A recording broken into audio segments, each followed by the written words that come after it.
क्या आपको माइग्रेन है? क्या आपके शरीर में इम्यूनिटी की कमी है? क्या आपके जोड़ों में पैरों में दर्द बना रहता है? या थोड़ा सा मौसम चेंज होता है तो आपको सर्दी खांसी हो जाती है, जुकाम हो जाता है?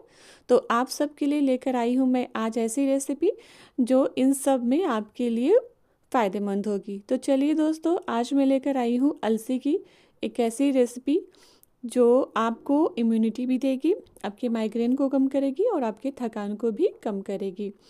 तो हेलो दोस्तों, नमस्कार, स्वागत करती हूँ आप सबका अपने चैनल किन्नू की किचनशाला में। कैसे हैं आप सब? आशा करती हूँ आप सब स्वस्थ होंगे।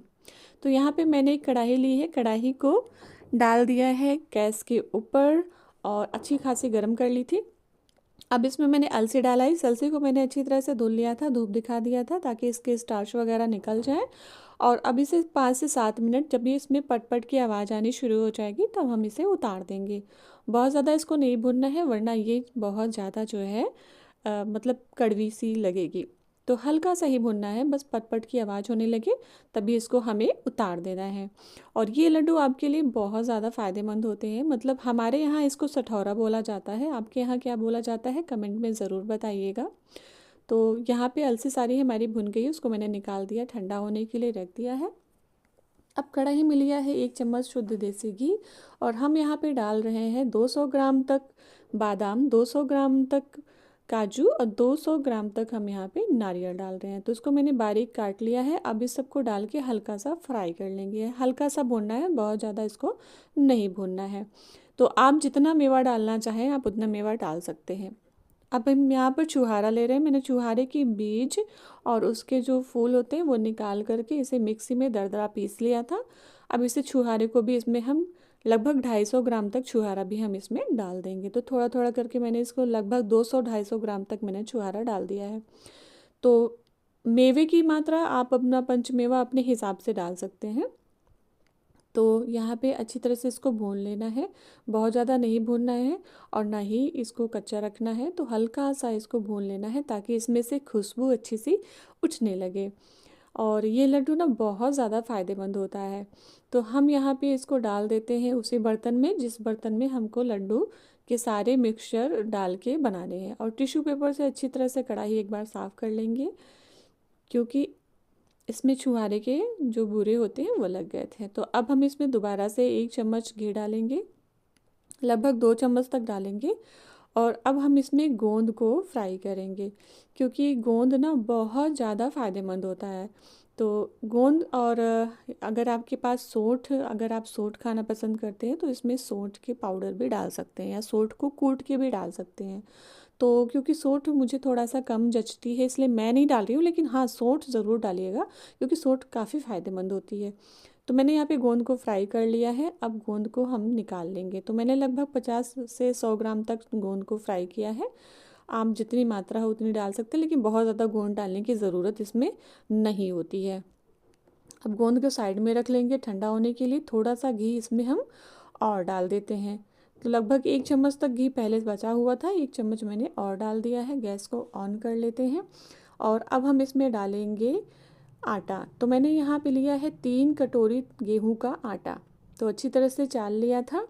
अब इसको हम अच्छी तरह से भूनेंगे। तो हमें गेहूं का आटा वैसे ही भूनना है जैसे हम भूनते हैं पंजीरी वगैरह। तो मतलब इतना अच्छी तरह से भून लेना है।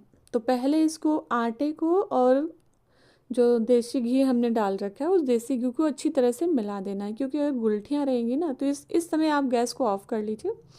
तो गुलठियाँ जो रहती हैं ना, उस गुलठियों की वजह से वो वहाँ पे कच्चा रह जाता है। तो अच्छी तरह से पहले हमें इसे मिला देना है। तो अच्छी तरह से मिलाने के बाद इसको हमने भून लिया है और ये अच्छी तरह से भुन गया था। फाइनल टच देना था उससे पहले मैंने यहाँ पे डाल दिया है 3 से 4 टेबल स्पून हल्दी। अब हल्दी को भी इस आटे के साथ लगभग 5 से 7 मिनट तक अच्छी तरह से भून लेंगे। तो ये देखिए हल्दी और आटा अच्छी तरह से भुन गया है। तो हल्दी को भून करके ही हमें इस्तेमाल करना है, चाहे तो आप अलग से भून लीजिए, नहीं तो आटे में ही भून लीजिए। और यहाँ पे मैंने अलसी ली है तो आधी अलसी का मैं इस्तेमाल करूँगी। लगभग 200 ग्राम तक मैं अलसी का इस्तेमाल कर रही हूँ। उसको मैंने दरदरा पीस लिया है मिक्सी में। अब इसको भी इसी बादाम में और काजू में जो है उसको मैं डाल दे रही हूँ। अब यहाँ पर गोंद को भी अच्छी तरह से इसको दरदरा पीस लेंगे। तो मिक्सी के जार में ट्रांसफ़र कर दिया, इसको भी दरदरा पीस लेते हैं। तो इसको भी पीस लिया है। इन सब को हम इसी बाउल में या भगोना है जो भी आपके पास हो उसमें आप रख दीजिए। कोई बड़ा बर्तन लीजिएगा ताकि इसको मिलाने में दिक्कत ना हो। अब इसको अच्छी तरह से मिला देंगे। तो जब बच्चा पैदा होता है ना तो माँ को भी ये सारी चीज़ें ज़रूरत मतलब उनको भी पड़ती है, क्योंकि शरीर ना बहुत ज़्यादा कमज़ोर हो जाता है। तो ये सारी चीज़ें डालने से जो है उनको बहुत फ़ायदा मिलता है। तो यहाँ पे हम डाल रहे हैं जो आटा हमने भून के रखा था उसे। तो इन सब चीज़ों को फिर से मिला देते हैं।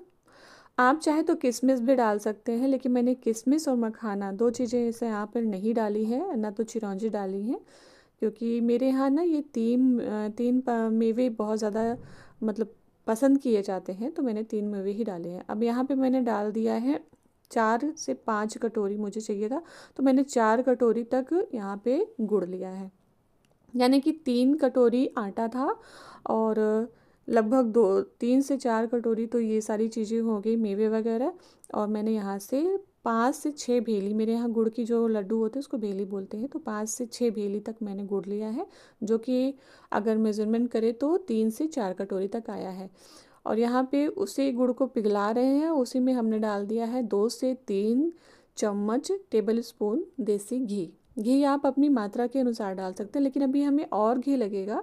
फिलहाल अभी हमें गुड़ को अच्छी तरह से पिघला लेना है, बस पिघलाना है इसको जो है मतलब पाक की तरह नहीं बनाना है, बस पिघल जाए अच्छी से, इसमें जो है गुठलियाँ ना रहे, हो गया। तो ये देखिए पिघल गया अच्छी तरह से और घी भी इसको मेल्ट कर दिया है ऐसे में।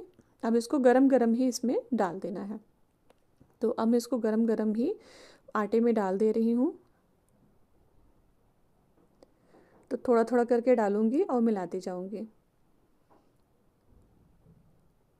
तो ये आप चाहें तो अलसी के मतलब अलसी का तेल आता है, आप उससे भी बना सकते हैं, आप सरसों के तेल से भी बना सकते हैं, और आप देसी घी से भी बना सकते हैं। बस आप रिफाइंड से इसको मत बनाइएगा, क्योंकि बिल्कुल भी रिफाइंड से अच्छा नहीं लगेगा। तो इसको अच्छी तरह से मिला देंगे। तो गुड़ इतना बहुत है, काफ़ी है, बहुत ज़्यादा गुड़ इसमें डालने की ज़रूरत नहीं है। और अगर आप गुड़ को फोड़ के डालते हैं ना तो वो कहीं रह जाता है, कहीं नहीं मिलता है। तो इसी वजह से गुड़ को ना पिघला के डालना चाहिए, और पिघला के डाल देंगे ना तो अच्छी तरह से मिल जाएगा। बहुत लोग इसको चीनी के बूरे से भी बनाते हैं, लेकिन मैं इसको गुड़ से बनाती हूँ, क्योंकि गुड़ जो है ना शरीर में गर्मी पैदा करता है और गुड़ फ़ायदेमंद भी होता है, चीनी उतनी फ़ायदेमंद नहीं होती है। तो अभी हम लड्डू बना के देख रहे हैं कि बनता है कि नहीं। तो ये लड्डू नहीं बन पा रहा है, तो इसमें हम और घी डालेंगे। तो यहाँ पे मैंने 3 से 4 टेबल स्पून घी को गर्म कर लिया था, उसे भी हम इसमें डाल दे रहे हैं। तो हमको बस घी उतना ही डालना है जितने में लड्डू हमारा आसानी से बन जाए। लेकिन अगर आप ज़्यादा घी खाना पसंद करते हो तो आप ज़्यादा भी डाल सकते हैं। तो यहाँ पे देखिए लड्डू आसानी से बन जा रहा था।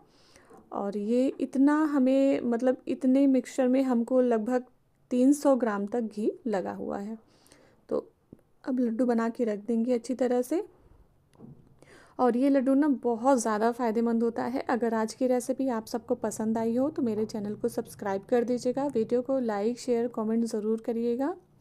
नेक्स्ट वीडियो में मिलेंगे, तब तक के लिए नमस्कार।